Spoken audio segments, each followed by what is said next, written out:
என் நெஞ்சில் குடியிருக்கும்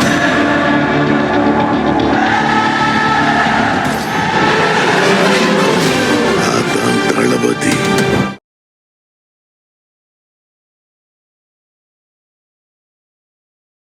ஹலோ நண்பர்ஸ், எப்படி இருக்கிறீங்க? தமிழ்நாட்டில் பார்த்தீங்கன்னா கட்சி ஆரம்பிக்கிறவங்க எல்லாத்துக்குமே ஒரு ஆசை என்னென்னா, எப்படியாவது நம்ம முதலமைச்சர் ஆயிடணும்பா அப்படின்னு. அவங்களுக்கு தெரியும் நம்ம ஆக மாட்டோம் அப்படின்னு. அதுக்கெலாம் மக்கள் வந்து நமக்கு இடம் கொடுக்க மாட்டாங்கன்னு. இருந்தாலும் நான் வந்து மக்களுக்கு சேவை செய்ய வந்திருக்கேன் அப்படின்னு சொல்லி ஆரம்பிப்பாங்க. ஆனால் அவங்களாம் ஆரம்பித்தாலும் அவங்ககிட்ட கொஞ்சம் பணம்புலம் இருக்கும், பின்புலம் இருக்கும். இதெல்லாம் வச்சுட்டு ஏதாவது ஒன்று பண்ணிடுவாங்க, ஏதாவது ஒன்று செஞ்சுருவாங்க. கட்சி ஆரம்பித்த புதுசில் மக்கள்கிட்ட கொண்டு போய் சேர்க்கறதுக்கு என்னென்ன செய்யணுமோ அதெல்லாம் செஞ்சுருவாங்க. ஆனால் ஒருத்தன் 15 வருஷமாக கூவி ஒரு மாநாடு கூட நடத்த வக்கில்லாத ஒருத்தனாக இருந்தானா அவன் எவனு கேட்டிங்கன்னா நம்ம சைமன் செபஸ்டியன் தான். அவனோட பெருங்கனவே என்னென்னா, மக்களை இது எலெக்ஷனில் நின்று ஜெயிக்கிறதுலாம் மேட்ரு கிடையாது, ஒரு மாநாடாவது எப்படியாவது போட்டுருணும் அப்படின்னு ரொம்ப வருஷமாக ஏங்கிக்கிட்டு இருந்தான். அது இப்போ அதிகமாகிடுச்சு. ஏன்னு கேட்டிங்கன்னா, தளபதி 2 வருஷத்தில் இறங்கின காலகட்டத்தில் 2 மாநாடு நடத்தி உலக லெவலில் ட்ரெண்ட் பண்ணி விட்டாப்புல, இப்படி ஒரு மாநாடை எவனாலுமே நீ நடத்த முடியாது அப்படின்னு. சரி, அவ்வளோ தூரம் நம்ம போக முடியாது, அவ்வளோ பக்கத்தில் நம்ம போக முடியாது. அட்லீஸ்ட் ஒரு 10-15% நம்ம நடத்தி ஏதாவது காமிச்சு நம்மளுடைய கெத்தை காட்டணும் அப்படின்றதுக்காக என்னென்னமோ பண்ணி பார்த்தான். கடைசியில் வேறு வழி, திமுக கொத்தடிமை ஆனால் காசு கொடுத்தாங்க. இன்றைக்கி மாநாடு நடத்தி ஏதோ நானும் பற்றியா மாநாடு நடத்திட்டேன் அப்படின்னு பீத்திக்கிறான். ஆனால் நீ மாநாடு நடத்தலாம் எனக்கு மேட்ரு கிடையாது சைமன் செபஸ்டியன். ஆனால் அந்த மாநாட்டில் உன் டேரக்டர் திறமையை காட்டுறேன்னு சொல்லிட்டு தேவையில்லாமல் கருப்புசாமி கையில் தொட்டுப்பார். அங்கே தான் நீ சிக்கிக்கிட்ட. தேவையில்லாமல் எதுக்கு இந்த வேலை பார்க்குற நீ, இது சரியில்லையே அப்படின்றது தான் என்னோட பாயிண்ட் ஆஃப் வியூ. சரி, அந்த டேரக்டரை நம்ம வந்து செய்யணும்ல, அதுக்கு தான் இந்த வீடியோ. இந்த வீடியோவில் யாராவது எனக்கு ஃபஸ்ட் டைம் வருவீங்க அப்படின்னா வந்து சப்ஸ்கிரைப் பண்ணிவிட்டு பெல் பட்டனை ப்ரெஸ் பண்ணுங்கள், ஷேர் பண்ணுங்கள். அப்புறம் வந்து உங்களுடைய கமெண்ட்ஸை போட்டுட்டு வாட்ஸ்அப் குரூப்பில் சேரணும்னா லிங்க் டிஸ்கிரிப்ஷனில் இருக்குது, வந்து சேர்ந்து ஜாயின் பண்ணிங்க, என்ஜாய் பண்ணிங்க. வாங்க உள்ள போகலாம்.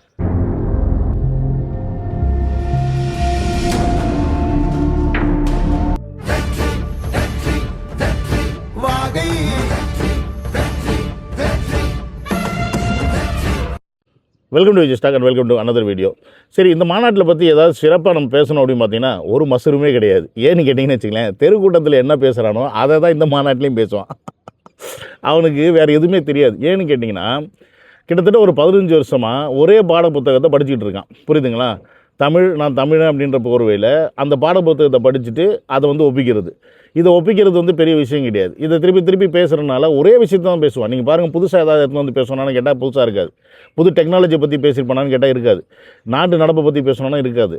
ஆனால் அதே பழைய அறத பழசுன்னு சொல்லுவாங்கள்ல, அந்த கதை தான்.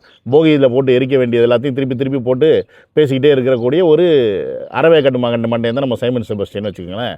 அதனால் அந்த மாநாட்டை பற்றி நம்ம பெருசாக பேசுறதுக்கு ஒன்றும் கிடையாது. சரி, இந்த மாநாட்டில் என்னெல்லாம் புதுசாக எதாவது பண்ணியிருப்பாங்களாம் கேட்டால் புதுசாக ஒன்றும் இருக்க போகிறது கிடையாது. அதே தான். ஆனால் ஒன்று புதுசாக பண்ணான். என்ன தெரியுமா? தேவையில்லாமல் சாமியை கொண்டாந்து உள்ளே எடுத்து விட்டாங்க. அதாவது எப்படின்னா, என்னென்னமோ சொல்லி பார்த்தான், எப்படியோ சொல்லி பார்த்தான், நம்மளுக்கு எவனோ ஓட்டு போட மாட்டேங்கிறாங்கன்றது தெரிஞ்சுக்கிட்டு எப்படியாவது சாமி வந்து சொன்னிச்சுன்னா அட்லீஸ்ட் நம்ம ஆளுங்களாம் கேட்பாங்க, தமிழன் வந்து கருப்பு சாமி சொன்னால் கேட்பான்னு சொல்லிவிட்டு கருப்பு சாமியை கொண்டாந்து உள்ளே இழுத்து விட்டான். கருப்பு சாமி வந்து இவருக்கு வந்து ஓட்டு போட சொல்லி ஓட்டு கேட்கலாம்.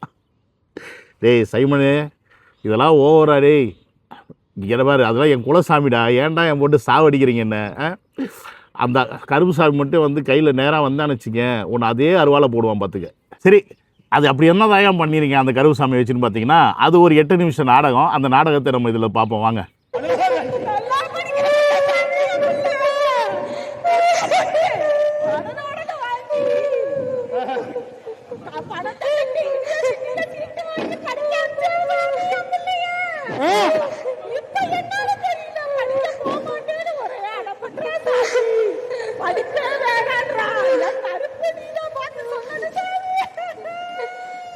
இப்போ தான் ட்ராமா வந்து ஸ்டார்ட் ஆயிடுச்சு, பார்த்துருப்பீங்க.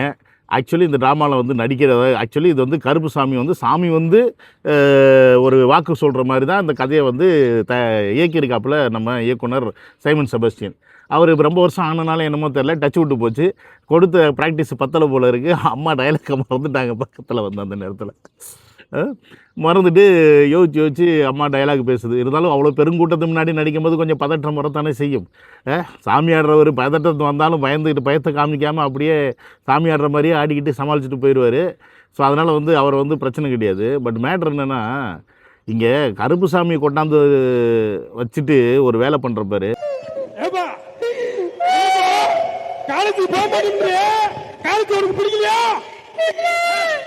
இல்ல படிக்கிறது புத்தகம் பிடிக்கலையா? அங்க போவே எனக்கு பயமா இருக்கு. அங்க பெண்களுக்கு பாதுகாப்பே இல்ல. யூனிவர்சிட்டிக்கு சம்பந்தமே இல்லாத ஏதோ ஒரு ரவுடி பையன் என்னை திருட்டுத்தனமா வீடியோ எடுத்து வச்சு மிரட்டுறான். இப்போ இந்த புள்ள வந்து என்ன சொல்லுதுன்னா, நான் காலேஜ் எப்படி போவேன், நான் காலேஜ் போகிறதுக்கே முடியல, ஏன்னா காலேஜ் போனால் யார் யாரோ என்னை வந்து தப்பாக யூஸ் பண்ணுறாங்க அப்படின்ற ஒரு விஷயத்த சொல்கிறேன். கரெக்டு தான். ஆனால் இந்த பொண்ணுக்கிட்ட நான் ஒரு கேள்வி கேட்குறேன். நீ சாமி வந்து ஆடு, இல்லை நான் நாடகத்துலேருந்து என்னமோ ஒன்று பண்ணு. இந்த திராவிட கும்பல் தானே வந்து இன்றைக்கி நாட்டை ஆண்டுகிட்டு இருக்கு. இவங்க நாட்டை ஆளும்போது தானே இப்போ இந்த பிரச்சனை போய்கிட்டு இருக்கு. பெண்களுக்கு பாதுகாப்பு இல்லைன்ற பிரச்சனை போய்கிட்டு இருக்கு. அப்போ பெண்களுக்கு பாதுகாப்பு இல்லாத ஒரு ஆளக்கூடிய ஒரு அரசாங்கம், அந்த கட்சியோட தலைவரை போய் உங்கள் அண்ணன் போய் பார்த்துட்டு வர்றாரு. கேட்டால் முத்து இறந்துட்டாராம், அவருக்கு வந்து துக்கம் விசாரிக்க போனேன்னு சொல்லி போய் பார்த்துட்டு வர்றாரு. இதையம்மா நீ உங்கள் அண்ணன்கிட்ட கேட்கல, கருப்புசாமிகிட்ட கேட்கல? கேட்டுருக்கணுமே. கருப்புசாமி, எங்கள் அண்ணன் போய் இப்படி பார்த்துட்டு வர்றாரு, இந்த திருட்டு கும்பல் தானே இதுக்கெல்லாம் காரணம், இவங்க ஒழுங்காக இருந்தால் நாங்கள் வந்து பாதுகாப்பாக இருப்போமே அப்படின்னு நீ கருப்புசாமிக்கிட்ட உங்கள் அண்ணன் இப்படி மாறி மாறி பேசுகிறாரு, சீமான் ஏன் இப்படி மாறி மாறி பேசுகிறாருன்னு அந்த கருப்புசாமிகிட்ட கேட்டிருக்கணும். ஏன் அது கேட்க உனக்கு வாய் வரலையா? இல்லை உங்கள் அண்ணன் வந்து ஸ்கிரிப்டில் எழுதுது இல்லையா? கேளுங்க. நாய் தமிழர் தம்பிங்க தம்பிகள் தங்கைகள் எல்லோரும் என்ன பண்ணுங்க, இந்த கேள்வியை கேளுங்க. ஏன் திராவிடத்தை அழிக்க தானே வந்த நீ? அப்போ திராவிடத்தை அழிக்காமல் நீ என்ன பண்ணிகிட்டு இருக்க? 15 வருஷமாக திராவிடத்தை அழிக்காமல் என்ன பண்ணிகிட்டு இருக்க? ஆகுனா அங்கேயும் இங்கேயும் தாவிட்டே திரியிறியே, நீ அப்புறம் எப்படி வந்து உன்னை நம்பி நான் ஓட்டு போடுறது அப்படின்னு அந்த கருப்புசாமிகிட்ட கேளு. அதை கேட்கணும். அதை கேட்க துப்பு இல்லை.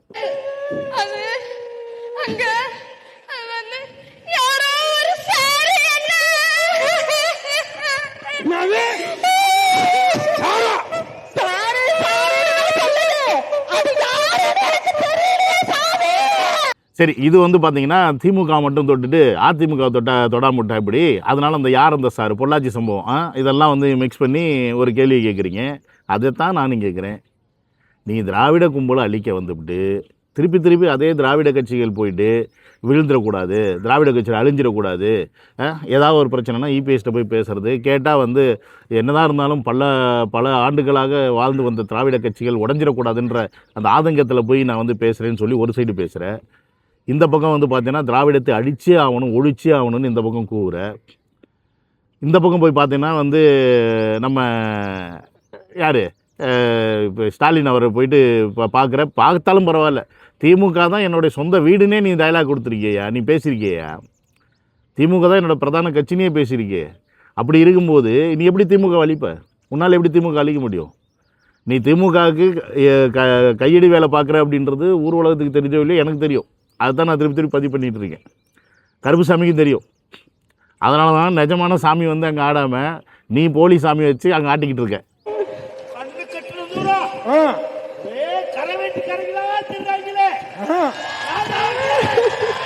கருப்பா, அவங்கதான் திருட்டு திராவிட மாறுவீங்க. அழிக்க முடியாது.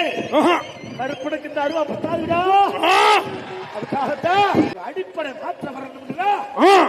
எங்க அண்ணன் பெரிய கருப்பு, பெரிய கருப்பு அங்கே சுற்றி இங்கே சுற்றி எங்கே வந்து நிற்கிறான் பார்த்தீங்களா? இதுக்கு தான் இந்த சாமி ஆட்டத்தை கொண்டு வந்து இவன் அரங்கேற்றம் பண்ணுது. எதுக்குன்னா இதுக்கு தான் சாமி வந்து சொல்லுதான் வந்து இந்த நாட்டை காப்பாற்ற அடிப்படை அரசியல் மாற்றம், அந்த மாற்றம் இந்த மாற்றம் எல்லா மாற்றமும் வந்து கொடுக்கக்கூடிய ஒரே நபர் யாருன்னு கேட்டிங்கன்னா மிஸ்டர் சைமன் செபஸ்டியன் அப்படின்றத வந்து அங்கே வந்து நம்ம கருப்புசாமி வந்து சொல்லிட்டாரு. சொன்னீங்களா என்ன பண்ணணுன்னா, கருப்புசாமி சொன்னனால வந்து உடனே அவருக்கு வந்து ஓட்டு போட்டு அவரை வந்து நீங்கள் சிஎம் ஆக்கிடணும். என்ன நாடு நாசமாக போயிடும், ஞாபகத்தில் வச்சுக்கிங்க. கிட்டத்தட்ட 50 வருஷம் பின்னாடி போயிடுவீங்க. அதை மட்டும் எழுதி தருவேன். ஏன்னா இவன் சொல்கிற விஷயங்கள் எதுவுமே வந்து இன்றைக்கி இருக்க காலகட்டத்துக்கு யூஸ் ஆகிற மாதிரி எந்த விஷயமே கிடையாது. ஒரு 50 வருஷம் பின்னாடி போக சொல்கிறான். அஃப்கோர்ஸ் அதில் ஒரு சில விஷயங்கள் ஏற்றுக்கலாம், ஒரு சில விஷயங்கள்லாம் ஏற்றுக்கவே முடியாத விஷயங்கள்லாம் இருக்கும். அது மட்டும் இல்லாமல் இவன்கிட்ட நாட்டை கொடுத்தீங்கன்னு வச்சிங்களேன், இவன் வந்து எப்படி சொல்லுவோம், இன்றைக்கி வந்து நாம் தமிழர், நம்ம எல்லோரும் ஒன்று, நம்ம மக்கள் அப்படின்னு பேசுவான். ஆனால் இவங்கிட்ட வந்து நீங்கள் எதுவுமே பேச முடியாது, இவங்ககிட்ட நீங்கள் எதுவுமே கேட்க முடியாது. இன்றைக்கி நான் எழுதி தரேன், இன்றைக்கி இத்தனைக்கு ஒரு எம்எல்ஏ கூட வாங்காத இத்து போன பரதேசி கட்சினா அது நாய் தமிழர் கட்சி தான். அந்த நாய் டம்ளர் கட்சியில் ஒரு எம்எல்ஏ கூட வாங்காத போதே இந்த அளவுக்கு தென்னாட்டுத்தனமும் கேள்வி கேட்டால் எகத்தாளம் பதிலும் சொல்கிறக்கூடிய பரதேசி மாதிரி இருக்கக்கூடிய சாட்டை போன்ற எச்சங்களும் நம்மளாம் கேள்வி கேட்கும்போது இவங்களுக்கு கோவம் வருது, பதில் சொல்ல முடியாமல் வந்து நம்மளை திருப்பி வந்து திட்டுறாங்க, அசிங்கமாக பேசுகிறாங்க. பத்தாததுக்கு இவன் பார்த்தீங்கன்னா எல்லா இடத்துலையும் போயிட்டு ஜாதியை பேஸ் பண்ணி மாநாடு போட்டுட்டு தெரியுறான். கோனாருக்கு ஒரு மாநாடு, அப்புறம் அகமுடியாருக்கு ஒரு மாநாடு, இப்போ தேவருக்கு ஒரு மாநாடுன்னு சொல்லிட்டு இப்படி அந்தந்த இடத்துல போயிட்டு ஜாதியை இவனே ஊக்குவிக்கிட்டு கடைசியில் நாம் தமிழர்னு ஒன்றுன்றான். எப்படி இவனை நம்ம நம்புறது? அதாவது ஒரு வாய் இருக்கலாம், 1000 வாய் இருக்கக்கூடாது. நீ களத்தில் ஒத்துக்கிறேன், 15 வருஷமாக நீ நிற்கிற. ஆனால் நீ தனியாக நிற்கிறேன்றது ஏன் நிற்கிற அப்படின்றத இப்போ நான் சொல்கிறேன். நீங்கள் ஒரு விஷயத்தை நல்லா நோட் பண்ணி பாருங்கள். இது வரைக்கும் எந்த அரசியல் கட்சியும் தன்னுடைய வேட்பாளர்கள் யார் அப்படின்னு சொல்லி அறிவிக்கலை 234 தொகுதிக்கு. ஆனால் நீங்கள் நல்லா நோட் பண்ணி பார்த்தீங்கன்னா தெரியும், ஒவ்வொரு வாட்டி எலெக்ஷன் நடக்கும்போதும் நாய் டம்ளர் சைமன் மட்டும் வேகமாக தன்னுடைய வேட்பாளர்களை அனௌன்ஸ் பண்ணிடுவோம். ஏன்னு கேட்டிங்கன்னா, நீங்கள் நினைக்கலாம், இல்லை அப்போ தானே வந்து மக்கள்கிட்ட கொண்டு போய் அவங்க சேருவாங்க சீக்கிரம். ஏன்னா யாருன்னு கடைசியில் வரைக்கும் தெரியாமல் இருந்துச்சுன்னா எப்படி அவங்கள வந்து மக்கள் ஓட்டு போட்டு தேர்ந்தெடுப்பாங்க. அதுக்காக அவர் வந்து அவருடைய கட்சியை வளர்க்குறதுக்காக அவர் வந்து முன்னாடியே வேட்பாளர் அறிவிச்சாரன்னு நினச்சிங்க அப்படின்னா அதுதான் இல்லை, முட்டாள்தனமான நம்பிக்கை. ஏன்னு கேட்டிங்கன்னா, இவன் வேட்பாளர் அறிமுகப்படுத்துறது மற்ற கட்சிகளுக்கு சொல்கிறான், பார்த்துக்கப்பா இதுதான் என்னோடய வேட்பாளர், நீங்கள் எங்கே நான் நிறுத்த போகிறேன், இதில் உனக்கு சாதகமாக வேணுமா பாதகமாக வேணுமா அப்படின்றத நீ டிசைட் பண்ணி சொல்லு. அதுக்கேற்ற மாதிரி தான் மற்ற விஷயங்கள்லாம் மூவ் ஆகும். இப்போ இவன் நிறுத்தியிருக்க இடத்துல வந்து ஸ்ட்ராங்கான வேட்பாளர் நிறுத்தியிருக்கான்னு வச்சுக்கோங்க, அந்த இடத்துல ஓட்டு பிரியுதுன்னு வச்சுங்க அதிகமாக. அப்புறம் திமுகக்கோ இல்லை அதிமுகக்கோ ஆதரவாக ஏதாவது செய்யணும் அப்படின்னா அவன் என்ன பண்ணுவான்னா அந்த இடத்துல பிரச்சாரத்தை வந்து பார்த்திங்கன்னா மட்டப்படுத்திடுவான். அந்த இடத்துல செலவு அதிகம் பண்ண மாட்டாங்க. அப்போ அவனை வந்து அந்த இடத்துல மட்டப்படுத்திடுவாங்க. இதே வந்து வேறு மாதிரி பிளான் பண்ணுவான். எப்படின்னா, இப்போ அவங்ககிட்ட ஆல்ரெடி கொடுத்துருவாங்க, அப்பா இந்த இடத்துலலாம் நாங்கள் நிறுத்த போகிறோம், இந்த இடத்துல எங்கள் ஆளுங்க வருவாங்க, டிஎம்கே ஏடிஎம்கே ஆல்ரெடி இன்னொரு லிஸ்ட்டு போயிருங்க அவனுக்கு, நீ அதுக்கேற்ற மாதிரி 4 ஆளை நிறுத்திக்க அப்படின்னு சொல்லி அதுக்கேற்ற மாதிரியும் ஆளை நிறுத்துவோம். நீங்கள் நல்லா நோட் பண்ணி பாருங்கள், சீமான் கூட இருந்த பழைய ஆளுங்கள் யாருமே இல்லை. இன்றைக்கி இருக்கிறது 2 பேர் தான். ஒருத்தன் சாக்கடை வாயன், இன்னொருத்தன் வந்து இடும்பாவனம் கார்த்தின்னு ஒரு பரதேசி. இந்த 2 பரதேசிக்கு மட்டும்தான் சீமான் கூட இருக்குது. மற்றதுங்களாம் இருக்குதுங்க, அதுங்கெல்லாம் புதுசாக வந்ததுங்க, இந்த வாட்டி புதுசாக வந்ததுங்க. போன எலெக்ஷனில் நின்றுச்சான்னு பார்த்தீங்கன்னா நின்றுருக்காதுங்க எதுக்குமே. அப்போ ஒவ்வொரு வாட்டியும் எலெக்ஷனுக்கு ஆளை மாற்றுறது எதுக்குன்னா இப்படி தான், இந்த காசை வாங்குறதுக்கு தான். இதெல்லாம் தெரிஞ்சனால தான் அவங்ககிட்ட இருக்கக்கூடிய பழைய ஆட்கள் எல்லாமே வெளில வந்துடுறாங்க. பாவம் முட்டா பையன் தமிழ் இவன் பேசுகிற பேச்சுக்கு இவன் சொல்கிற அந்த டைலாக்குங்க கேட்டுக்கிட்டு இவங்கெல்லாம் படிப்பறிவு இல்லாத மக்கள் தான். இவன் பின்னாடி இருக்கிறவங்களாம் படித்தவனான்னு கேட்டேன், இல்லை தற்கூரியும் தான் இருப்பாங்க. கேட்டால் அவங்கள வந்து பெரிய அறிவாளி மாதிரி இப்போ போர்ட்ரே பண்ணுவாங்க, அறிவாளி மாதிரி கேள்வி கேட்பாங்க. திருப்பி 2 கேள்வி முன்னாடி வச்சோம்னா அவன்கிட்ட பதில் இருக்காது. மீறி ரொம்ப கேள்வி வச்சோன்னு வச்சுங்களேன், உடனே நீ என்ன எங்கள் தலைவர் பிரபாகரனை பற்றி தப்பாக பேசுகிறியா, நீ அதை பண்ணுறியா, நீ இதை பண்ணுறியான்னு சொல்லிட்டு ஸ்ரீலங்காவுக்கு ஓடிடுவாங்க. ஏன்டா தமிழ்நாட்டில் இருக்க பிரச்சனையை பற்றி பேசுங்கடானா அதை பேச மாட்டாங்க, அதுக்கு வரமாட்டாங்க. அதுக்கு வந்தால் மாட்டிப்பாயில் உடனே அங்கே போயிடுவாங்க. அங்கே போயிட்டு இஷ்டத்துக்கு அவங்கள கோத்து விட்டுட்டு, பார்த்தீங்களா இலங்கை தமிழர்களை கொச்சப்படுத்தும் தமிழர்கள் இவர்கள், இது விஜய் ஃபேன்ஸு, தற்கொலை ஃபேன்ஸுன்னு சொல்லிட்டு வேறு மாதிரி கொண்டு வந்துடுவாங்க. எல்லா மொள்ள மாதிரித்தனம், முடிச்ச வைக்கத்தனம், கேப் மாதிரித்தனம் பண்ணுற ஒரு ஆள் யாருன்னு கேட்டால் அது வந்து நாய் டம்ளர் சைமன் செபஸ்டியன் தான். அவனை மாதிரி ஒரு அயோக்கிய பையில இந்த உலகத்தில் நீங்கள் எங்கேயுமே பார்க்க முடியாது. அவனை மாதிரி 1000 வாய் வச்சுருக்க ஒரு நாயை எங்கேயுமே பார்க்க முடியாது. ஒரு நாய்க்கு ஒரு வாய் தான், அது வேகமாக குலைக்கும். ஆனால் இந்த நாய்க்கு 1000 வாய் வச்சுட்டு குலைக்கும் பாருங்க. ஐயோ சாமி முடியல என்னால். கருப்பா நீ தாண்டா இந்த ஆளை பார்க்கணும், இன்றைக்கி இந்த வாட்டி உன்னை எடுத்துட்டேன் அவன் கையில், இதோடு அவன் சோழியை முடிச்சு விட்டுற என்ன. நீ நான் கும்பிட்ற குலதெய்வம், நீ இது உண்மையாக இருந்துச்சுன்னா நீ எனக்கு என்ன பண்ணியோ பண்ணலையோ அதெல்லாம் நான் கவனிக்கலை, அதெல்லாம் வந்து பரவாயில்ல விடு. ஆனால் இவனை மட்டும் விட்டுறவே விட்டுறாது. இதுதான் என்னுடைய முதல் கோரிக்கை நான் உனக்கு வைக்கிறேன். இவனை தயவு செஞ்சு விட்டுறாது. இவனை விட்டேன்னா நாடு நாசமாக போயிடும். அது மட்டும் நான் வந்து கேரண்டியாக எழுதி தருவேன். ஓகே மக்களே, ஸோ இந்த வீடியோ வந்து நம்ம இதோட முடிச்சுப்போம். இதுக்கு மேலே என்னத்தை இவனை பற்றி பேசுகிறது. ஏதோ ஒரு ஃபன் பண்ணுறேன்னு சொல்லிவிட்டு நேற்று அவன் திருத்தி மாநாடு போட்டான். எல்லாம் எங்கேருந்து வந்த காசு ஒன்று. அதாவது இவனுக்கும் திமுகவுக்கும் பெரிய வித்தியாசம் கிடையாது. திமுகவுக்கு கூட்டத்தை காசு கொடுத்து கூப்பிட்டு வராங்க. இவன் என்ன பண்ணுவான்னா கூட்டத்தை வர வச்சு அவங்கள்ட்ட காசு பிச்சை எடுப்பான். 2 வித்தியாசத்துக்கு ஒரு பெரிய வித்தியாசம் கிடையாது. அவன் மக்களுக்கு காசை கொடுத்து கூப்பிட்டு வரான், இவன் மக்கள்கிட்ட பிச்சை எடுத்து கட்சி நடத்துகின்ற பேரில் ஜாலியாக இருக்கிறான். இது புரியாத மக்கள் கொண்டு போயிட்டு அவன்கிட்ட காசை கொட்டுறாங்க, அரிகட்ட பயிலுங்க. ஆனால் எனக்கு தெரிஞ்சு இப்போ பெருசாக ஒன்றும் யாரும் காசை கொட்டுறதில்ல. இவனுக்கு வர்றதெல்லாம் இந்த இதுலேருந்து வருது, எதுலேருந்து சைட்லேருந்து தான் வருது. அதை வந்து என்ன பண்ணுறாங்கன்னா வர்ற காசெல்லாம் க்ரௌட் ஃபண்டிங்கிற பேரில் அங்கிட்டு இங்கிட்டு டெலிவரி பண்ணி திருப்பி க்ரௌட் ஃபண்டிங் மூலியமாக உள்ளே கொண்டு வந்துடுறாங்க. ஒயிட் மணியாக மாற்றிக்கிறான். அதில் தான் இப்போ வரைக்கும் சார் சிக்காமல் இருக்கிறான். மாட்டுவேன் என்றைக்காவது ஒரு நாளைக்கு மாட்டுவேன், அன்றைக்கி இருக்கடி உனக்கு. அப்படின்றத சொல்லி இந்த வீடியோ முடிச்சுக்கிறேன். See you on another video. Love you all. Take care. Bye.